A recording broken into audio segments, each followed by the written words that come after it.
Hi, Charlie. Hi. Today we're talking to Charlie Webb. Charlie made his Broadway debut in the Tony-winning revival of Parade and is currently a swing in the Notebook. I'm so excited to have you here because Parade is like one of my favorite Broadway shows and I'm obsessed with the score of the Notebook. So I'm so excited to talk about everything Broadway with you. Yeah, I'm excited to be here. Thank you for having me.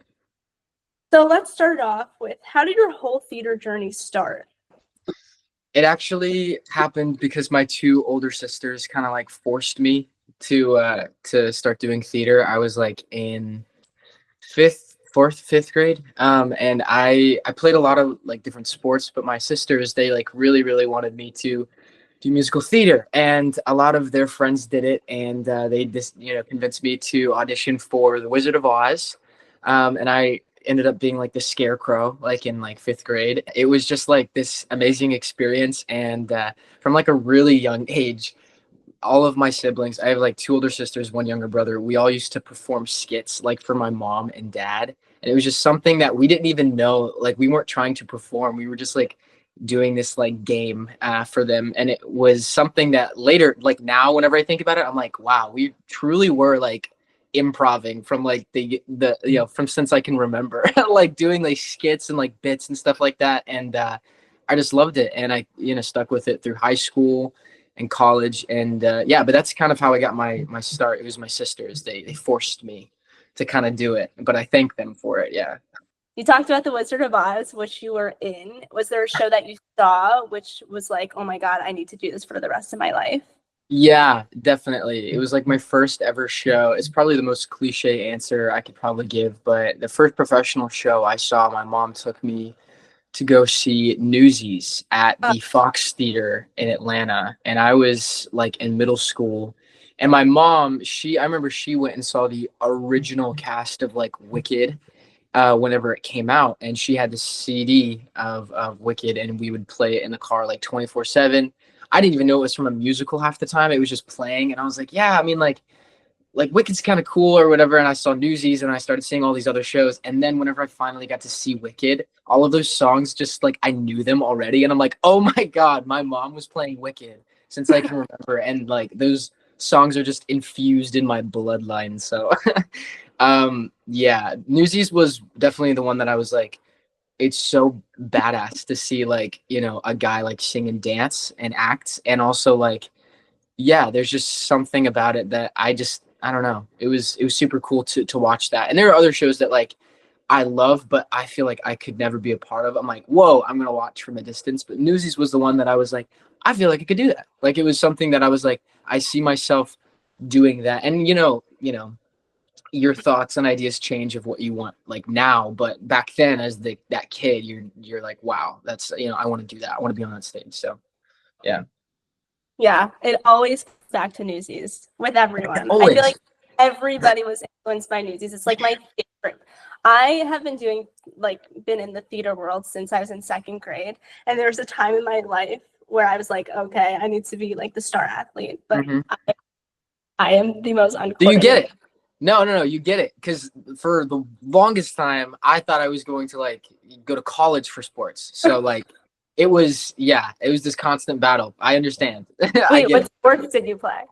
I played okay, so I made varsity lacrosse my freshman year, and I ended up being pretty good at it just because I had done all these different tournaments like in North Carolina and Alabama and like Texas with like, and I would travel with my dad, and we would go to these different like events, and I'd been playing since like middle school.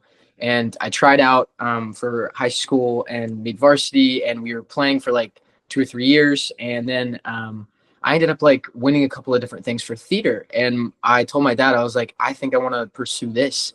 And the year that COVID struck, I had won my state awards, and I was like going to be going to the Jimmys, but the Jimmys had gotten canceled that year.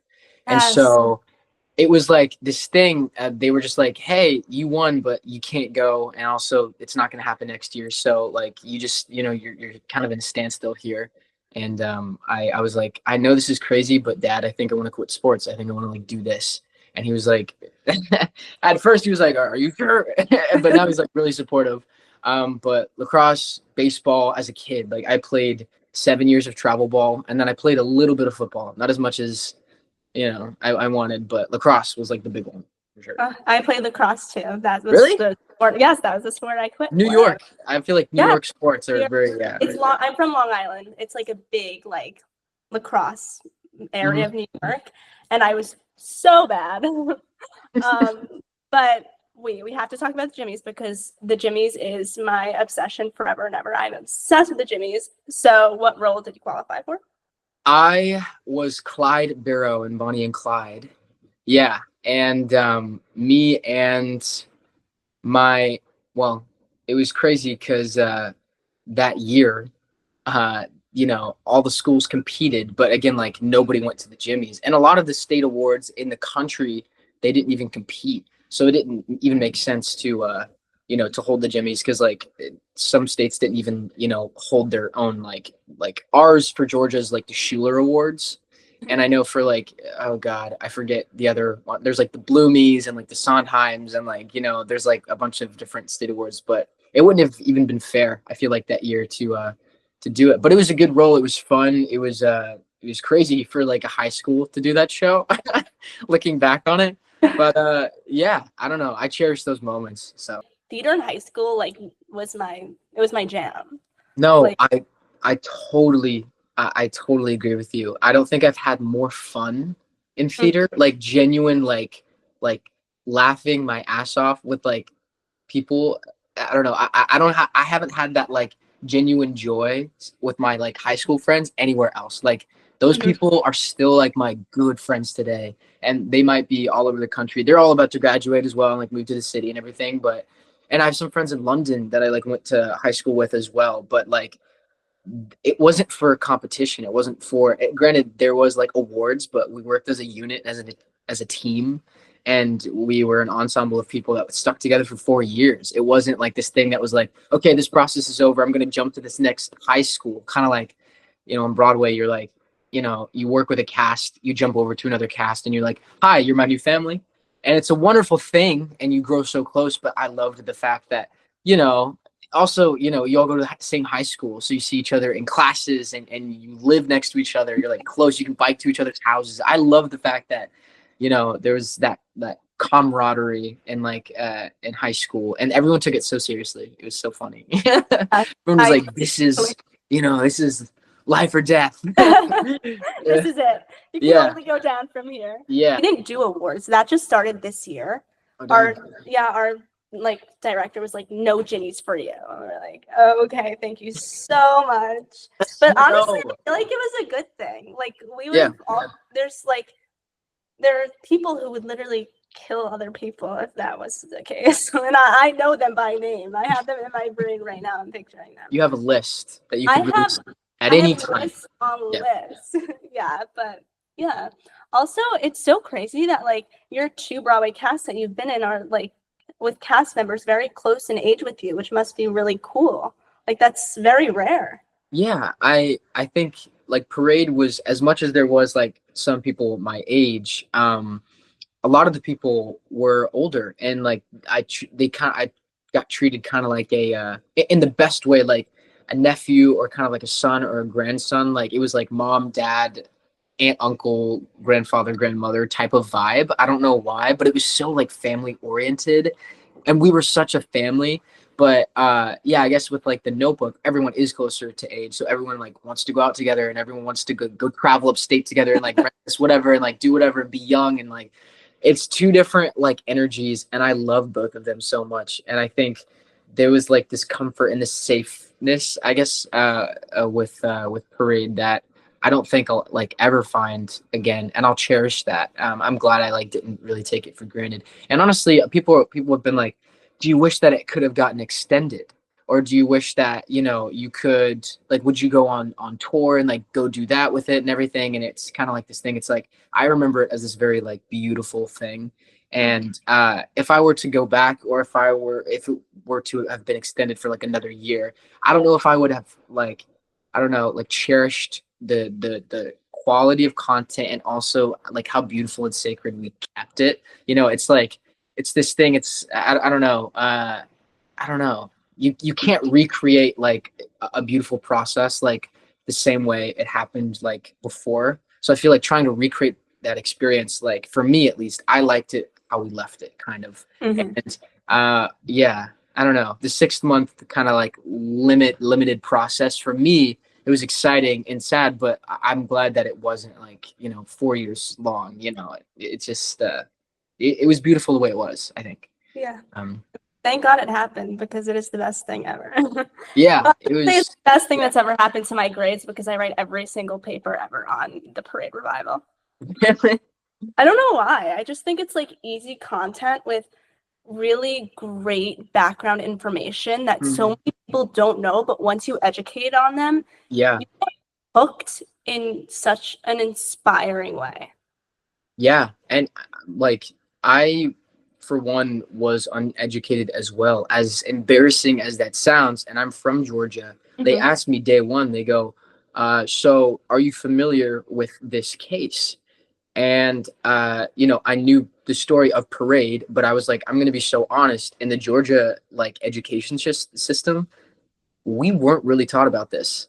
And Mhm. it might have been like kind of blown over like once, but the Leo Frank case, I did have to like research, educate myself as a Georgia person to kind of like understand exactly like what happened and like, how heinous a lot of like I guess the actions were and malicious intent were towards Leo and Lucille, and I hadn't known that, and it's not something that is talked about in Georgia. And the fact that they wanted to cast me, I was just like, dude, like, thank you, but they always were asking questions about like, what's this like in Georgia? How does this relate? Do you remember that? And I kind of was just like, yeah, sure. But a lot of the time I was like, kind of just following their lead because I was being educated a lot throughout the process. Mhm. Um, Even on Georgia history, which again was a little embarrassing that I like didn't know, but so crazy. Yeah. My favorite fun fact about this whole show that I've learned while writing my many papers and stuff. I wrote like a 10-page manifesto on this. Like this is Oh like my God. this is my You jam. should have been our dramaturg. No, seriously, like why didn't they call me? Um, but my favorite fact is that Albert Urie's grandmother played cards with Lucille. Really? Yes. I read it. I don't even, it might not be true, but I put in my paper, so I made it true. I saw it online, but I hope it's true. But it's like, I think that's so cool that like such a historical moment still follows through in the lives of the creators too. That's so cool and so niche and doesn't happen a lot. Hmm. Yeah, Yeah. I agree. There were castmates that kind of like took me by the shoulder and they were like, I just want to let you know, not every process is going to be like this and as family oriented as this. And this is beautiful. And like some people that have worked in the industry for a very long time were like, this is the best process I've been a part of. And it's taken me 20 years to find something like that. And I'm like, okay, all right. So I'm going to be comparing every single thing after after this to this. But I think if you can appreciate each process, I guess, like in its own way and try not to compare, then like, you won't, like, you can reminisce on things, but I feel like whenever you start comparing them, you'll be like, oh, this is better, this is worse. And you don't need that in your life or career. And, it's just, Mhm. I don't know, everything you work on is different. And I loved Parade for what it was. I love Notebook the way it is. And it's, yeah, I do miss it though. You grew up in Georgia. Do you remember the first time you came to New York City? Yes. I was like pretty young, and my mom and dad surprised our family to come up here, and we watched Something Rotten Oh, with like the original cast with like Brian Darcy James, Christian Borle, and what else did we see? Oh, we saw Finding Neverland with oh, like Matthew Morrison. that's a good first two shows to see as like Yeah. an into Broadway. Yes, I agree. It was like this crazy thing, and whenever I watched those shows, there wasn't necessarily like a person that I saw as like, oh my God, like that's me, like that's myself, like I want to do that or whatever. But whenever I got to see some other shows, like my second or third time coming to New York, I literally was like, okay, like I I know it's gonna take a long time for me to like get on that stage, but like I want to do that. Uh, Mhm. yeah. I have like a very similar story too. Like I grew up in New York, so going to see like Broadway shows, it was like it was a very common thing. Like we would go at least once a year, Yeah. probably more, but I didn't realize that I wanted to be in this industry, obviously in a different capacity, like until later in life, like until like high school, when I started seeing more shows and kept going. I was like, Mhm. okay. I was like probably by like my like 20th Broadway show, which is crazy to say. You get hooked on it whenever you watch something good. And then you're like, okay, but like what type of theater do I like? You know, and Mm-hmm. there's so many different like forms of theater. And there's really, really like raw theater, and then there's like really, really like heartfelt theater, and then there's like commercial theater that makes you want to get up and dance, and then there's like song cycles that you can't really see, but you love the music, and there's so many different forms of it. And I feel like once you figure out what you like, you know, it's game over. You're literally just like, okay, I love this form of theater. I'm gonna be watching this form of theater. Like if you're a Wicked fan or a Phantom fan, you know what I'm saying? Like that's Yes. like original, like authentic musical theater. And you could be a diehard fan and go watch that 70 times and never get bored of it. But if you're a person that's like, I love new works, I love new Broadway shows, I love going and seeing The Outsiders and The Notebook, and I can't wait for the next season of new shows. People love that. And it's I don't yeah, once you find your thing kind of in theater, it's just awesome to go and keep doing that. So I agree. And yeah. I will go see everything and anything Yeah. ever offered to me. I'm excited for the new season personally. We've Yeah, had me too. I do like new works. That's my favorite thing. yes. I'm really excited for maybe Happy Ending. Oh yeah. Yeah. I've talked to Michael a little bit, and Oh yeah, Michael Arden. yeah, the concept is just it's so sick and amazing, and he's brilliant beyond words. There's no comprehension of how he uh you know I don't know how his mind works whenever he's creating a concept. And even if it's not an original idea, like, Parade, a revival of a piece, completely like formatting it in a different structure that tells the same story in a different way. I think that when people do really good things with revivals, it's usually they completely reorganize the way that it's told to people. And like you can tell the brilliance is just like kind of instilled in like everything he does. And I can't wait to go see um that show. But it's something that I have to like wait until the Notebook kind of dies down for, because it's on the same schedule, or maybe I can catch it during a preview performance. Yeah. So yeah, I want to talk about your songwriting. there is a ton of new stuff on the way, and there are some things happening, I guess, like right now in my life. I'm kind of like getting things ramped up, but just know that within the next year there's going to be new and original things that will be released on all platforms. And yeah, I'm kind of like figuring out what things I like, because I have like a million ideas. I'll have like 30 different things that I want to work on, and maybe 5 of them will stick. And those are the things that I'm kind of working with people right now on, I guess. And yeah, some exciting stuff, some very heartfelt stuff, some melancholy stuff, and then things that are just like, yeah, I've had like a lot of transitions, I don't know, like in my life where things change. And so I think that's where the album is kind of heading. It's change, and the uncertainty of the unknown, but also finding new people that love you, and finding family wherever you go. It's kind of like based on that. So if you want to be excited for something, maybe be excited about that. I am excited about that. I don't tell a lot of people about it, so this is the first time I've actually talked about it. That There's I'm inside scoop. Yeah. So so I'll update people whenever things start getting pretty finite. And you do write. What's your process like? Like, do you like to sit somewhere in specific, have certain foods around, anything like that? Ooh, certain foods. I feel like honestly, like in the morning is probably when I get most of my ideas. Late at night, I really, really try hard to be I don't know what's the word, I guess, productive. But after a long day, you're just like, oh, like I don't want to think right now. And I like when you wake up and ideas are just naturally flowing. You're not trying to find an idea. It's like, oh, I'm thinking about this, and I write off a feeling. Usually a lot of like sense comes second. So if I'm like, if I get my guitar and I just start strumming and I really feel drawn towards a certain like chord progression, I will lean into that and just start like kind of scatting in a way, finding a melody that kind of works for me, and then words come second. So I'm like, okay, how do I make this? How do I make sense to this? What do I want to like? What do I want this thing to be about? And a lot of the times, whenever I do write, it's like out of I don't know, yeah, the feeling of it. But I just write about random things.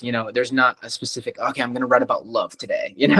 It's just kind of like ooh, this song feels like this. Ooh, I feel like this vibe could go with, oh, I could talk about this, and then I find it a little bit later. But I do find like the groove first. And in the morning is like whenever I like to write. And a coffee does help whenever I'm writing. I guess I don't really have a food. Maybe fruit and coffee. Yeah. Yeah. Yeah, I agree. Like when I do, well, I'm doing homework, obviously, not writing my own songs. Yeah. But like I take a playwriting class, so we do have to write plays. So like when I write my plays, like I like to do it in the morning because I also feel more productive in the morning, because when it gets like closer to like time to go to sleep, I'm like, I can't do this right now. Like Yeah. I need to watch TV now. Like No, exactly. And at 4 a.m, you're not gonna like retain info as well as you would in the morning. So it's like, why try? yeah, exactly. Like don't even try. You don't even Yeah. need it. Unless your test is the next day. you know? Yeah, still more. No, I'm just kidding. Yeah, If my still next morning. test, yeah, I'm studying, Been there. obviously. Um, so let's talk about your college audition process. Oh my God. It was so strange. So strange. Wait, I agree, because I obviously was going through the same thing at the same time. It was very stressful, and it was online. Yeah. What was your audition song? It was Someone Else's Skin from Catch Me If You Can. And I would sing that out the wazoo. Oh my God. I had like Out There from Hunchback of Notre Dame, which was really funny because whenever I met Michael Arden, that's like all I could think about. And I remember I was like, hey, I'm just gonna like fangirl for 2 seconds. Like, I love you. I was like, I listen to you a lot, man. I sing a lot from Hunchback. Oh God, what else was there? It was Come to Me, Bend to Me from Brigadoon. There was, I'm trying to think of some of my other like legit pop rock. Oh, I sang like Hozier. I don't know if you know like Hozier at all, but I sang like what was it? Not Jackie and Wilson, or maybe it was like Take Me to Church or something like that. But I rocked out to that. I had a lot of fun to that. The audition process was a little crazy. I did College Audition Project, which is a conference that is usually held in Atlanta. And I think sometimes I could be mistaken, but New York. But it was crazy because everyone was trying to see students, but no one could travel. So we had two different Zoom breakout rooms, one full of 30 different people and the other full of 30 different people, all of different like universities all across the country. And afterwards, well, you would do like a 3-minute maybe audition where you'd sing 2 songs, one legit, one contemporary, and then you do a monologue, and then you would get an interview afterwards or a callback, and you would just talk with some of the, I guess, heads of the universities or whatever. And I remember I think I got like 40 different interviews, and I maybe went to like, oh God, maybe 20, 25 of them. And I was just like talking to these like random people and, like trying to make connections. And I met a few really cool schools that like, I really loved and I wanted to go to. And then I also did Unifieds virtually after that, which college audition project, the reason that I really wanted to do that as opposed to like just doing Unifieds or Munifieds or whatever was my voice teacher actually, Kamaya Mingranse, she was like one of the heads of college audition projects. So they ended up giving me just this wonderful opportunity to like, they gave me a scholarship to like go through the program and like do this thing and audition or whatever. And so it was a really easy process. Like you could literally be in your PJs auditioning for like, these top 10 schools. And you're just like, I feel like I should be, out on the, in the country, kind of like traveling and auditioning and doing this, but from the comfort of my own home, but I can like go upstairs and like hug my dog, like afterwards is crazy. Yeah.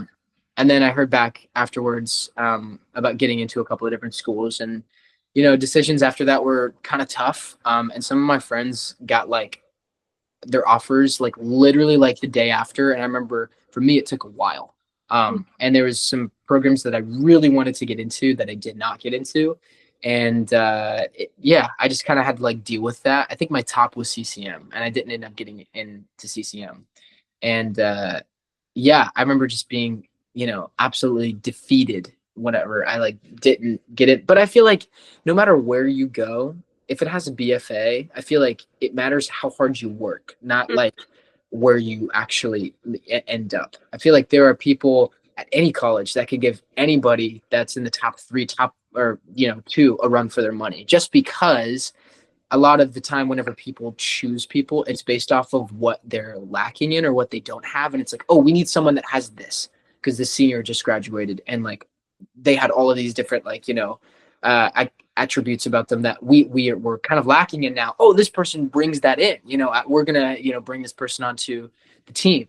And sometimes whenever there's two people that kind of have those same attributes, or you're the same type as somebody else, they might go with one person, or they might not even need your type that year, and next year they might need your type that following year. And it's just like, it's so crazy, and you can't take it personally, especially when people give you a no. And I remember getting declined from like Otterbein, which was also like a big one for me, and I was just like, dude, like I'm gonna quit. Like this sucks. But it truly doesn't matter where you go. It matters how hard you work. So Yeah, honestly, my fright or flight just kicked in. I'm not gonna lie. When you were like the Zoom breakout rooms, yeah. I applied for like stage management and light design. So like I was in those like because what for at least the ones I like interviewed for, because it's like the same kind of process. We just do portfolios instead of like self tapes, and then like through your portfolio you go to an interview. So we're not having the audition, but we're still in the same room as the musical theater majors. Like, oh my god, really? Did they have you audition? Did they have you like sing stuff? So no, we didn't sing. We just did the interview parts. So I'm sure like Oh, interviews were very similar.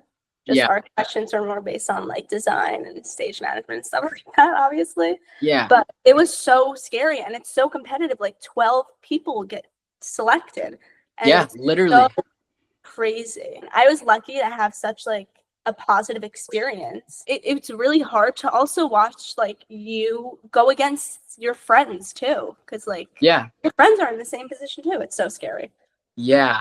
And especially whenever you hear that someone got in somewhere that you really wanted to get into, and you've dreamt your whole life about it, or most of your high school, whatever, and you've been like going to sleep at night dreaming about getting into this place, and they get it, and then you have to be happy for them. You have to just be like, I'm so happy for you. And like, not that you're faking anything. It's just like, you're envious of what they have, and you're like, oh man, I really wish that could be me. But I feel like being envious of someone and being jealous of someone is, I think they're two different things. Like you want that experience with them. You want to be there with them. You want to go and I have a couple of friends that ended up getting into the same place and going and doing that thing. And, they were like high school friends, and now they're at college together, and it's just like besties for life. That's a really cool thing to go through. But yeah, the Zoom breakout rooms, absolutely crazy. So scary. So what schools were you between? There's a couple of different places that I like. Well, okay, Shenandoah was like one of my biggest ones. Pace was like up there for me. Elon was up there for me. OU. And then I was priority waitlisted somewhere, and I was talking with the head of the program for a while. And I'm not even going to give their pronouns. They were like, just like just wait a little bit longer. Like we really want you. We're gonna wait until somebody. And I'm just like, well, you didn't pick me first, so Yeah. I think I'm gonna go with this other place. And they were like, no, just hold off a little bit longer. I promise. Like it was just this weird thing where I was like, if you really wanted me, you could have chosen me first round, but it's okay. I know I lack in certain things. Like I'm a mover first. Don't necessarily kick face to wow people. I have strengths elsewhere, and OU was a wonderful experience. And whenever I first met them, their first impression was super, super wholesome and amazing. And the fact that they were like, okay, we want to ask about your character first. You know, who are you as an individual? Tell us a funny joke. Tell us a story. What's your family like? What do you do for fun? All these things. And I loved that. And they also, you know, ended up supporting me pretty heavily. And that was one of the biggest things, I guess, that my family really liked. Especially, you know, choosing this career last minute as opposed to people that, you know, kind of turned 6 years old and they were like, I want to do this the rest of my life. I was like late in my career and I was like, I want to do this my junior year of like Mhm. high school. My dad was like, or my parents were just kind of like, what are you doing? And yeah, they ended up supporting me in I guess like a more financial way. And my parents were like, yeah, we support you, and you know, go and do this thing. And for me, it was really wonderful because they only took about 12 people, and all of the attention to I guess the students was very, very like close, and you really got a lot of experience early on because there was a lot of like personal attention to each like student, like I said, and yeah, you really grew like really fast, and every person on faculty kind of like knew your strengths. Nobody knew like, oh, like what is Charlie good at? Everyone's like, oh yeah, I know Charlie. Like I know this person, or I know this person can like really dance, and like, oh yeah, like they would be great for this. And I loved that kind of that environment. But they were like, there was one program, again, I'm not going to name. I auditioned for them like literally at this conference, and without an interview, without any like talking to any of the faculty, months later, whenever like decisions came out, they just sent me an email. They're like, hey, you're in, you know. And I was just kind of like, how do you judge someone's character from just seeing them in a 3-minute audition? Like what, like I don't understand why universities kind of like do that. I'm not, again, putting down on any universities, and I think it's different now, but like for me, I was like, I just don't understand how people can choose like students that they want based off of just talent alone. I love that, the fact that, you know, you choose someone's character first before even seeing their talent. And I love that, you know, when people cast like that as well, when there are ensembles of people that are chosen based off of their character and their talent, not just their talent. Yeah. But anyways, yeah, those were kind of like my top schools. OU ended up being top one because of those reasons. And yeah. Mhm. Yeah, that's so important in an educational setting. So right. And it is crazy how people are just like, oh, you're in, like, just Yeah, go. what? Wild. Is there like one specific lesson that has helped you navigate the Broadway world that you learned in college? Um, I'm gonna be honest, I think I learned it right out of college. Hmm. I think I had this view of what the industry was, especially what people told me what the industry was. And then upon like getting here, I think your uniqueness is your superpower. And I thought I had to be like other people to get success. Hmm. But the more that you stray away from that sort of cookie cutter mentality where you have to be a certain whatever, so vanilla, so black and white, like I don't necessarily love that idea. I think that whenever I think the auditions that you do the best in are the auditions that you voice crack, you miss a line, you accidentally mess up, and you show a bit of human in that audition room, and people are like, okay, you've kind of like, done your flub. Let's talk. I'll give you a redirect. Can you try that again? And you kind of like ease up a little bit because you realize that, they're human, you're human, and this is a creative thing, and you have to kind of get past this barrier of like falling and failing in front of people. And I think you start getting better at auditioning whenever you realize that, like, I'm probably going to mess up. Like in this audition, I'm going to go in here and I'm going to do the best I can, and I'm going to bring new ideas to the table. If I can hit my marks and tell the truth, and best idea wins. That's my mentality. If you just have like new ideas, if you bring new things to the table and you walk in there, and that first time that you audition, it's the first time and the only time really that you're going to be able to do something a certain way, and nobody's going to give you there's no direction before you do that one take or that one initial thing. As soon as you do that, then they're going to be like, okay, like I want to direct you. But the moment that you get full creative like play and freedom is whenever you prep that thing in your own way, go in there and do it your own version. And they're like, wow, he brings something completely original to the, or she brings something completely like new and original to like, to this piece that, you know, we had thought that was going to be a little bit different. Now I'm going to give you a redirect, but I learned like right off the bat that, you know, again, your uniqueness is your superpower. And also when you get a no, whenever people tell you no, it's not because you suck at acting. And maybe you didn't deliver it in a certain way, but you can go in there and you could have the best audition of your life. And if somebody comes in right after and they look a certain way, they have a certain energy, they have different hair than you, that their lips are a certain way, if a casting director just likes that more, there's nothing that you can do. And I remember my mom had called me. She was like, well, what can we, you know, like, what can you do better to, you know, start auditioning and getting, you know, more things and getting callbacks. And I was like, Mom, like, you know, as much as, you know, I wish that there's things I could change, I'm going to do the best that I can and go in there and like, you know, prep something the best I can. But at the end of the day, if I don't, if I'm not the vibe, if I don't do it as, you know, a way that they like, and if somebody comes in and does it a different way, even if it was great or whatever, they're going to go with that other person. And you can't control that. And you just have to be okay with that. And you have to be able to take the punches. It's about being able to, you know, get all of these different no's and keep trying. I feel like that's the industry. It's not how many yeses you get. It's how many no's you get and how many times you keep going back.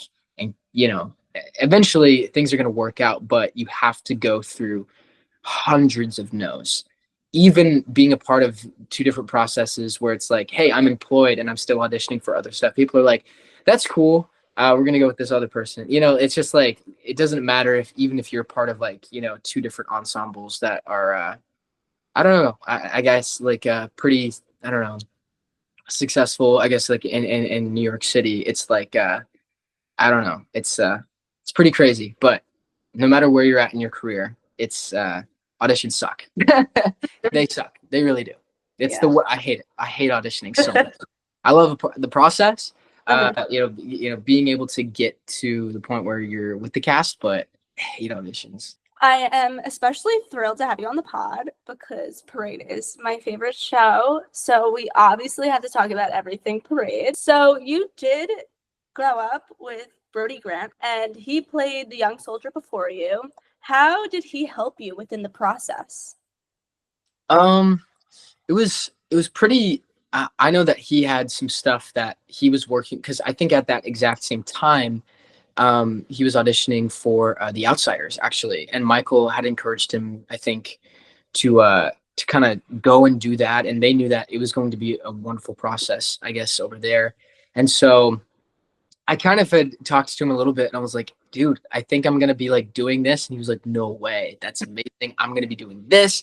And we kind of just briefly like, you know, switched and passed each other, but he had a lot of work to get done. And I remember he immediately just got started on the process, and I was really excited for him. We both were really excited for each other, I guess.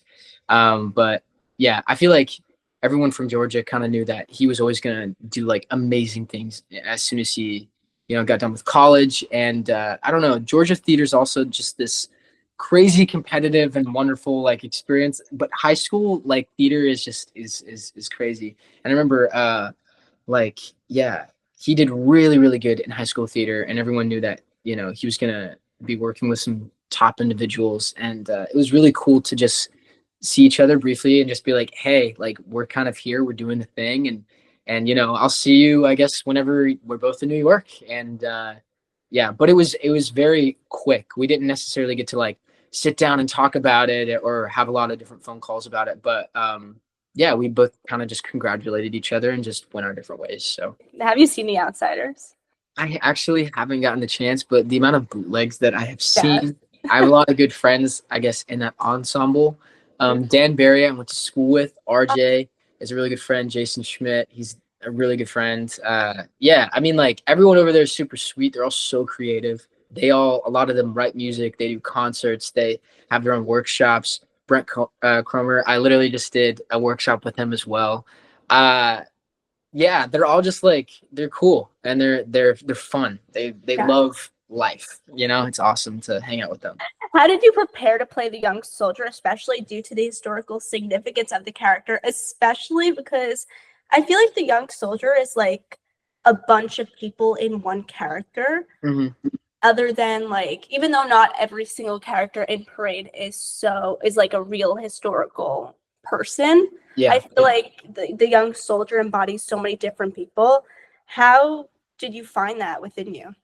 Yeah. At first I was just kind of like singing the song because I had heard it a certain way, and Michael had a lot of different conversation with like how he wanted it to be done, and how this character should be a very well-rounded individual, and that I shouldn't have any sort of opinion about who this person is before playing it. He is a person fighting for like his wife, and to protect like his wife and his land, and like that's what he's fighting for. He's fighting to protect, not to gain. And I think that if you go into it thinking of it as a Confederate soldier and what that meant in that time period, and all these like crazy vicious and heinous ideas that people were like fighting for, whatever, it's just, that puts like this negative connotation of this character immediately, instead of thinking of it as this, just like he's a human, and he goes through things just like everyone else, and everyone kind of disagrees with the fact that he is a Confederate soldier and the Confederacy and what that meant in the South way back when. But Michael did this beautiful thing where like you have no idea who this character is. He ends this like very like intimate moment like at the start of the show with like his wife, or he gets up and he's like singing or whatever, and like people start like, I guess like understanding who this character is. Oh, he's fighting for his land. Oh, he's fighting for, oh my gosh, like I feel for this character. And at the very tail end of the song, this flag starts rising in the background, and you're like, oh my God, he's a Confederate soldier. Michael did this thing throughout the whole piece where like you would start to feel for characters, and you would start to like relate to them. And then you would realize, oh my God, I'm not that different from this character, and yet they are part of the Confederacy. They're that's a Confederate soldier, and oh my God, like I can't believe that I related to that. But more than anything, it's like whether no one really sides with that. It's or the ideals and ideologies of being a Confederate soldier, but it's like I relate to that person because they're human. And it's even like villains, I guess, like what makes villains is like I don't know, the fact that people can relate to them. And I think a well-written character is someone you can relate to. And at the very end, of the play, there was a lot of different parallels, how like the young soldier was also one of the people that like him and Frankie Epps are the ones that kind of like push Leo at the very end. And it's this like, it's like history will repeat itself. It's like this thing that that same character, even though he's not the Confederate soldier, he like still has that same spirit and the same animosity, and like I'm fighting to protect, but his views and his like morals are skewed based off of like what the older generation has like told him, and how like the brainwashed youth of like America listens to the people who went through the Civil War and like stuff like that. I will never forget the moment that that's the first song started, and I was like, oh my God, this is the best thing I've ever seen. That's very sweet. This is gonna be my personality trait for the rest of my life. It's crazy that like looking back on it, and sometimes there's like there's that like slime tutorial that's like on YouTube that you can go back and watch, and it's I never got to like watch it out in the theater like and experience like that opening. I guess no, I did get to see Tanner Calicut, who was a part of our ensemble. I got to go watch him do the opening, and it was just so beautiful, and the way that the lights hit and the sound, and I was like I started crying. I was like, what, this is crazy. Like so I've never cried in a theater before until I saw Parade. Like really? Yes. Really? I just I didn't even cry when I saw The Notebook. Like I just don't cry about like stuff. I don't know why. Jeez. You didn't cry during The Notebook? You got thick skin. I didn't even cry God. during the movie. I know it's fake. Like obviously, it becomes real when you're watching it. But like in my mind, also I'm like, oh, this is fake. But like it's so real to other people. I think it's just because I love entertainment so much that like I'm like, oh, I know how this works. Like, I know how Mhm. this happens. But I never cried until I saw Parade, and I love it. Yeah. So Jason Robert Brown is known for his difficult yet beautiful scores. What was the hardest song you had to learn? It probably was Old Red Hills, and as simple as you hear it, and as iconic as it is, whenever you hear it, people sing it at cabarets, and like it's this tune that you really can't get out of your head.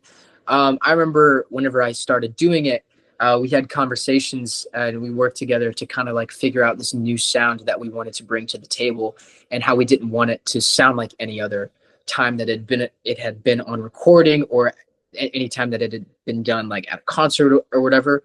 So Jason had this idea of like how he wanted to keep it the same, keep the same like beautiful kind of like forward motion to it, but also incorporate new things, especially since this was a revival that was very different from any other revival that like Parade, I guess, that had been done even on the West End or whatever. So he was like, oh yeah, I like how this person has done it, and I like the way that you sound here. Can you add this? Can you do this? Can you push and pull? And we kind of had conversation of like how that should be, but it was pretty difficult because we did want it to, as soon as we got kind of like this structure for it, we really wanted it to be in a certain pocket of rhythm and tone and timbre. And once we figured that out, it was like, okay, let's make it this. And I remember being really stressed when we were recording, and like, Playbill is like, recording us at Berkeley, I guess studio to like record or whatever. And they wanted it a very like specific way, but at the very end of the whole process, I understood why, because it was just so like I don't know, like raw, I guess. And I liked how we kind of built it in a different structure. So yeah. Oh, I love that song. Like I said before, it always hits. And it's, Always. I mean, the fact that we got to, or I got to do it with like Howard McKillen was just like an absolute honor as well, and especially him being like the longest running Phantom. And I knew him running like that long before I even like met him. But hearing his voice like on the recording, I have like my headphones, I had just sung or whatever, and I'm sitting there, and then he starts. Oh, well, and he just starts, and I'm like, oh my god. I was like, you're so iconic. Like what? Um, but yeah, crazy Yeah. stuff. Oh my God, that's absolutely magical and every theater kid's dream. So Yeah. let's talk about The Notebook. Yeah. I loved The Notebook. What was the audition process like, and how was it different from Parade? Yeah. Funny enough, was like the exact same as Parade in a sense. Uh, I guess for the Notebook, I had just ended like 2 months prior with like Parade. I went back home. I got an audition, like a tape to submit, I guess, and I submitted it. They asked me to fly and do a callback at the MCC Theater. I came here and I auditioned for Michael and for Shelly and for Ingrid. And I remember singing half of the songs, and halfway through the audition, the fire alarm went off, and everyone was like, "Do we need to evacuate the building?" And someone was like, "False alarm, false alarm." And Michael said something like really cheesy and sweet. He was like, "It's because you're on fire." And I was like, "Oh my god." And I was like, "Oh god, that either was like because this is going really bad, or." But yeah, it was really fun and great. And Ingrid, I remember she got up and she was like, just like, I can tell you're a little tense. And we like, ended up like stretching our arms out and kind of just like breathing. And she was like, okay, like, shake things out, and like, okay, like do it again. And especially with new material, you don't really know like what it's supposed to sound like, because it's not really lived in. And like the only thing prior to like this audition to hear what it kind of is supposed to sound like was the Chicago out of town kind of like tryout in Chicago. Yeah, but I hadn't really listened to those like renditions of it yet, and so I just was learning what was on the page or whatever. And so mine was like very like, I've got a secret to tell, like it very like on the page. And they were like, just be free with it, like sing it, like a young kid. And it was fun to kind of like find that youth in it. But it was, I think 2 weeks after, I got a call and they were like, hey, like, do you want to swing for the Notebook? And I was like, yeah, I mean, like that sounds great to me. And at the time it was either swinging at like another show or going back to school, and I was like, I think I do want to just gain a little bit more experience like here in the industry. And I had some like conversations with my agent whether to go back to school or to take this like wonderful opportunity and to swing, and what the pros and cons of like being able to swing and being given this opportunity to swing a Broadway show, and also how stressful it can be. And it's been a beautiful process. And I have so much respect for swings and dance captains, especially in this industry. And like I only cover three, and there's some people that cover like five to like seven, and they swing on like every single day, and that is just beyond me. And especially whenever you incorporate dance and choreography, and it's absolutely wild to me. But yeah, that's what the audition process was like. Wow, that's crazy that the fire alarm went off. I know, right? It was a wonderful process, but I hopefully I wasn't that confident leaving the room. Yeah. Yeah. So to prepare, did you watch the movie? Yeah, of course. It was something I watched like way back when. And I read a little bit of the book. Nicholas Sparks had this like idea of Noah, and who he was in the book, and I feel like the movie is a little bit different, but the whole production is actually based off of the book, not the movie. And there are certain scenes that are in the movie that aren't in the play, and yeah, there are some beautiful things that they really wanted to bring out, and also like pull back on like what the character of Noah was, and how big of a character Allie was going to be like in the musical. And so she really is like the main character. And yeah, watching the movie was very helpful, but I don't know, like they kind of wanted to like recreate the story in a different way. So like it's like I can implement some of these things, but whatever Michael and Shelley says goes. And like, I'm gonna listen to them more than what the book tells me or what the movie tells me. I love movie musicals. I am one of the people who do love them. I think I just Yeah. like seeing the way they're different. Oh God, I love Ingrid's songwriting so much. And I'm glad that it wasn't like a jukebox musical, as easy as that could have been. It was crazy because like Ingrid has this like wonderful way of being able to just write so quickly. And there was this one song, Blue Shutters, that wasn't originally written even in a preview process, or we got through the preview process. And someone said, I forget, one of the directors was like, there needs to be a song here. And I think Noah needs to, the scene originally was Allie was like, what do you know what I want? I want a house with blue shutters, and I want you to paint me like this and make me this or whatever. And like, I want to live here when I'm older, just like it is in the movie. And they were like, actually, we want to flip that, and we want like him to paint this picture and tell her that he's going to do this one day. And she kind of starts to fall in love with him in that moment. And Ingrid took 30 minutes, went into another room, wrote Blue Shutters, came back, and John was singing it like within like 2 hours. It was crazy. That's so crazy. It was nuts. Especially with such a great song, knowing that like she went into a room, wrote it, and now it's like it lives. Like that's so crazy. So cool. So you're a swing for young Noah and Johnny and Finn. Who have you gone on for the most? Noah. I've done Finn. I've done Finn twice, I believe. And I'm also the second cover for Lon, which is really funny. So I do rehearse as Lon every now and then, like in a put-in or two. And my dance captain keeps joking with me. He's like, dude, like, we're going to get you to play Lon, like, before it closes. Like, I'm going to call out, somebody else is going to call out, and you're going to be able to get to be Lon. And I was like, okay. Whatever makes the cast happy. And that would be really fun to do with Aisha. But yeah, that never happened when Joy was in the show, which it would have been crazy because she's also like a very tall person, and I would have been like, Allie, like Joy's a force in nature, but whenever she puts on those heels, she's tall. I've seen her in everything she's been in. She's an icon. She's a superstar. Well, when I first saw her when she was in Little Shop, like her first run in Little Shop, I saw her, and me and my mom turned to each other and were like, that's a star. That's a star. Like she's Tony incoming. Crazy. Then we saw her in 6, and we're like, oh my God, wow. And then she went back into Little Shop, and we're like, oh my God, Oh my wow. And then The Notebook. I was like, Yeah. oh my God, wow. But yeah, so how do you keep these tracks like separate in your head? Are you into like color coding? What's your like skill?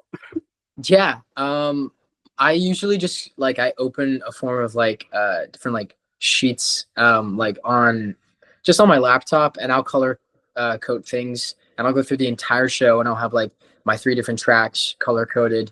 I'll have the choreography like in a different color, and then obviously like line memorization is a little bit different because I tried to like really memorize just based off of like as soon as I like knew the choreography, I didn't want to like start learning. Well, it was different with each character, I would say, but Noah was just because I felt like I was going to be going on for Noah more, and because it was more like difficult, intricate like character, more in depth. I really like honed into like learning the lines and learning the choreo first. The PT, Finn, Johnny, that came a little bit later, and then Lon was like I try to learn all 3 at the same time, but it's hard. You really have to like hone in and focus on like what you have to do based off of like what put in you're doing, like I don't know what upcoming week or whatever. But it was a tough process, and I think it took me a month and a half to like really learn everything. And then whenever you get to like go and do the actual thing, it was crazy. Preview number 16, I had no put in. John ended up getting laryngitis, and they were like, you're on like tonight. And I was like, oh shit, dude. And I remember I walked through it very briefly with Michael and Shelly, and we were still having rehearsals at that time before the show because it was preview 16. And I knew the character, I knew the blocking, I knew the lines, but the things that really make a character, like really understanding it, living it kind of like in your body, how dropped in you have to be, and how much you have to listen to your other scene partners is so important, especially like in a very intimate show like this, I guess. And so I just knew the lines and I knew the choreo, and I was just like doing things kind of like a robot. And it took me a while to kind of like live with the words and understand like, what I was actually saying. And like, that was a process that took a little bit more time, but I have to give myself grace because with no put in, just doing it was just crazy. And I felt super grateful to have a company of people that really supported me and helped me through that. But yeah. And you did it. You did Yeah, it. had to. Fantastic. I did it because you had to. Yes, and you probably felt so good after. You're like, oh my God, I did it. I felt crazy, but it made me really happy because I went on for like the matinee the day after, and my mom and dad ended up getting like flights the next morning, and they flew and saw it, and it was like super wonderful and amazing, and I felt so grateful that they got to come and see it. So We have to do a rapid fire round. okay. So, and if you survive, you win the whole podcast. Oh shit. Yes, a lot of pressure. Okay. Here we go. What is your favorite audition song? My favorite audition song,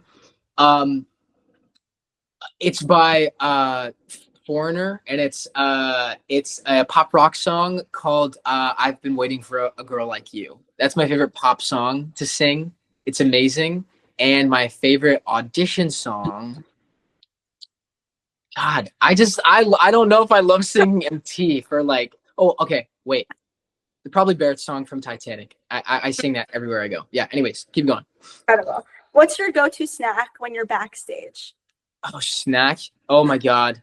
Up in our dressing room, we have a lot of like we have a lot of like cookies and Oreos. I eat a lot of like cookies and oh my God. No, what's my snack? Oh yeah, beef jerky as well from like Trader Joe's. What's a dream role you could never see yourself playing? I could never see myself playing. Yes.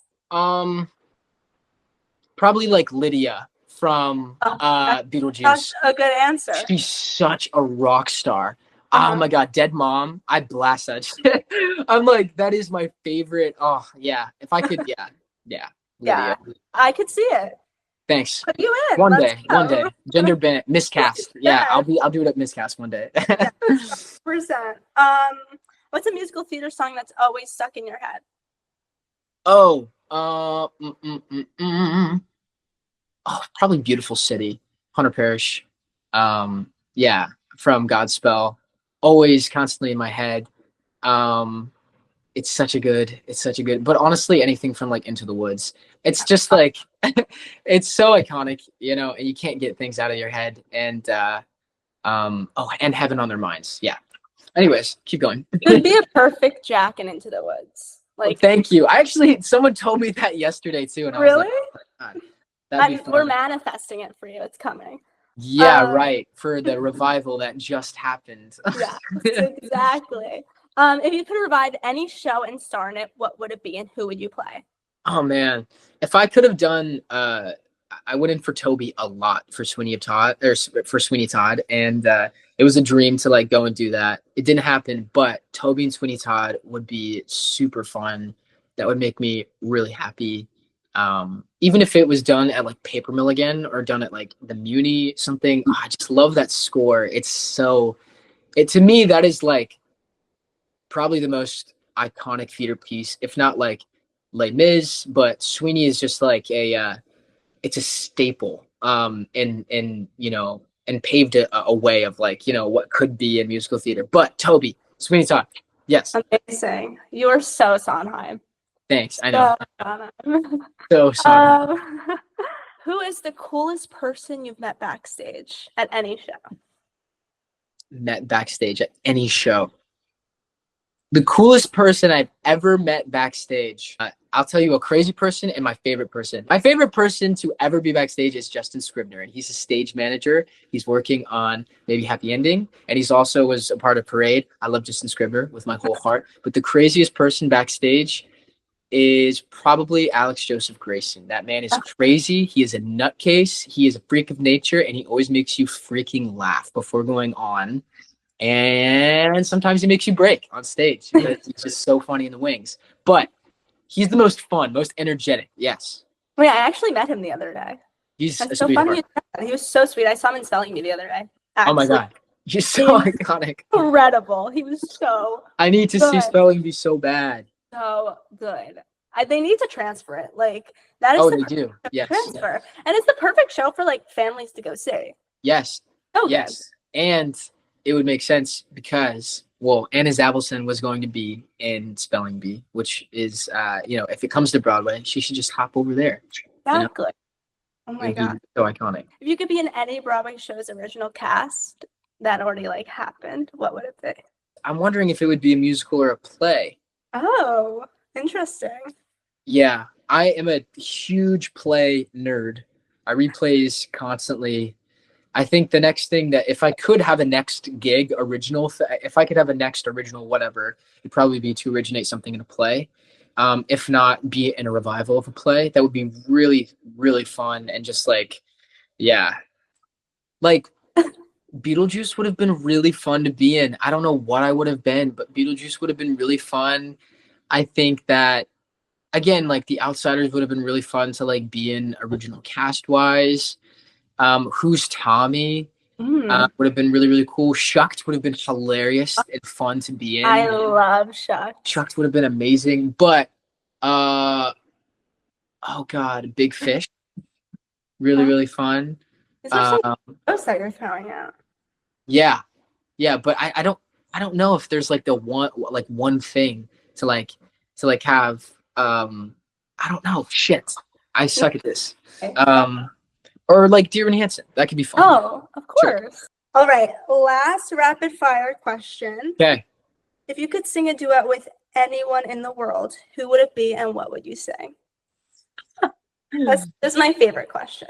Oh my God. I would sing with my friend Eddie Cooper, who I did parade with, but he has an insane voice. You should have heard him in like Titanic. Oh, good. And I would sing. Oh God, what's that one song from Les Mis? Is it the Confrontation, where they like, you know, are screaming at each other? And I feel like they're all screaming at each other in every song. It's Jean Valjean and it's Javert, and they're like, I know what you're talking about. Is it the one that's like, I am warning you, Javert? Yes. Yeah. And I would sing that with Eddie Cooper, and I would sing it at like a cabaret. That would be iconic. That'd be amazing. Let's make it happen. Let's make it happen, Eddie. You're gonna sing with me one day. It's gonna be great. Eddie, we are doing this next week. We're Yeah, making next this week. happen. I don't care if you're ready. It's happening. Yeah. All right. You survived the rapid fire questions. You won. Barely. I didn't. They weren't very rapid fire. I took like 10 minutes on each of them. But It never is. We always talk about it. It never is. But you survived. You did it. thank God. All right, Charlie. Thank you so much for coming on the pod. Yeah, thank you for having me. It was super fun, and you asked great questions. I love the podcast. It's a good vibe. Thank you so much.